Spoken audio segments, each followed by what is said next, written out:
हनुमान जी महाराज को भी बड़ी चिंता हुई। लक्ष्मण जी से भगवान ने कहा कि हे लक्ष्मण, तब अनुजहि समुझायो, रघुपति करुणा सीव भय दिखाई लय आवहो, तात सखा सुग्रीव, थोड़ा भय दिखाकर ले आना। लक्ष्मण जी ने कहा कि प्रभु, पर आपने तो कह दिया कि कल मार डालेंगे, फिर कैसे? तब तो आपको अपनी आप अपने वचन के बड़े पक्के हैं, तब तो कल आप मार ही डालेंगे, फिर उसे लाने न ले आने का क्या मतलब है? वो आ भी जाएगा तो भी आपको उसे मारना पड़ेगा, क्योंकि आप अपने वचन के पक्के हैं।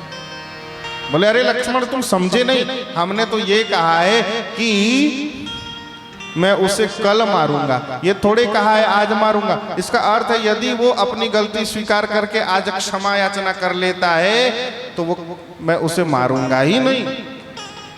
अच्छा,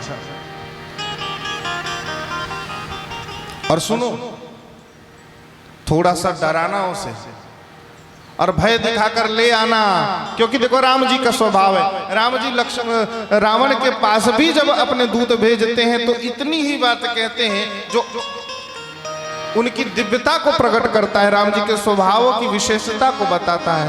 काज हमारे तासुहित होई, काज हमारे तासुहित होई, काज हमारे तासुहित होई, काज हमारे तासुहित होई, रिपुसन करब बत कही सोई, रिपुसन करब बत कही सोई, रिपुसन करब बत कही सोई, रिपुसन करब बत कही सोई। काज हमारा काम हो पर हित रावण का हो, काज हमारा हो पर हित सुग्रीव का हो। यही तो बात है। भगवान श्री राम अनिष्ट किसी का नहीं करना चाहते। भगवान श्री राम किसी का अनिष्ट नहीं करना चाहते। भगवान श्री राम कहते हैं ठीक है, मार्ग भटक गया, थोड़ा समझा देना, थोड़ा डरा धमका देना और ले आना। रावण के लिए भी यही कहा कि भाई उसे समझाना, हमारा काम हो जाए, उसका हित हो जाए। महाराज, कोई शत्रु अपनी पत्नी को चुराने वाले के प्रति ऐसे शब्द कह सकता है? यदि किसी ने 5,000 रुपया ले लिया तो व्यक्ति कहता है कि मेरा बस चले तो उसका गला रेत दूं, मेरा बस चले तो उसे गोली मार दूं।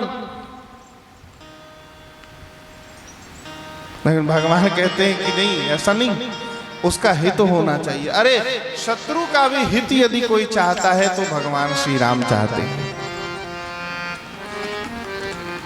लोग कहते हैं कि कथा सुनने से क्या मिलेगा, हम टीवी पर रामायण नहीं देख लेंगे। अरे तुम देख लोगे तो क्या हो जाएगा भाई? कथा में जो बात मिलेगी, कथा में जो दिव्यता मिलेगी, वो टीवी में तुम्हें थोड़ी मिलेगी।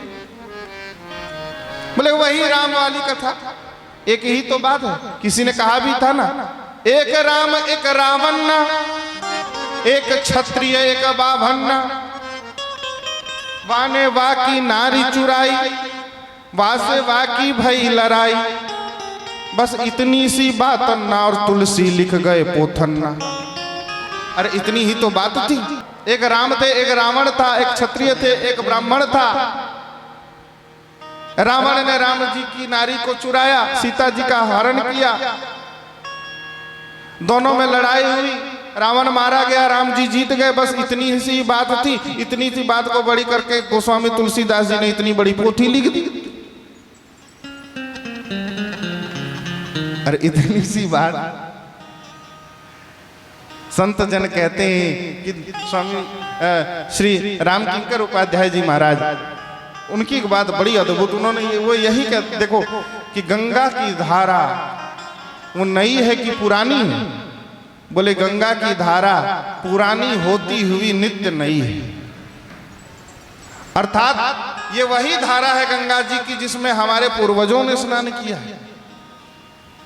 और निरंतर नया पानी गंगा जी में आता जा रहा है, इसलिए ये नई भी है और पुरानी भी है। उसी प्रकार राम जी की जो ये कथा है ये पुरानी होती हुई भी नित्य नूतन है। परिस्थितियां बदलती हैं, युग बदल जाएंगे, परंतु राम कथा सदैव सबका हित करती रहेगी, सबके लिए प्रासंगिक रहेगी, क्योंकि जैसी भी समस्याएं जीव के जीवन में आएंगी सभी प्रकार की समस्याओं का समाधान करने की क्षमता श्री रामचरितमानस जी। हाँ महाराज, चाहे कैसी भी समस्याएं हो, पारिवारिक स्तर की समस्याएं हो, सामाजिक स्तर की समस्याएं हो, किसी भी प्रकार की समस्याओं, सभी समस्याओं का समाधान श्री रामचरितमानस जी में। इसलिए गोस्वामी तुलसीदास जी ने सबसे पहले जो चौपाई इस ग्रंथ की लिखी थी उसमें ही यह संकल्प कर लिया था कि जीव का मंगल होना चाहिए। मंगल भवन अमंगल हारी, मंगल भवन अमंगल हारी, द्रवहु सुदशरथ जीर बिहारी, द्रवहु सुदशरथ जीर बिहारी, दीन दयाल बिरन संभारी, दीन दयाल बिरन संभारी, हरहु नाथ मम संकट भारी, हरहु नाथ मम संकट भारी। तो महाराज कितनी अद्भुत बात, कुछ सबका मंगल। गोस्वामी तुलसीदास जी कहते हैं कि सबका मंगल होना चाहिए। मंगल करनी कलिमल हरनी तुलसी कथा रघुनाथ की, जीव का मंगल हो।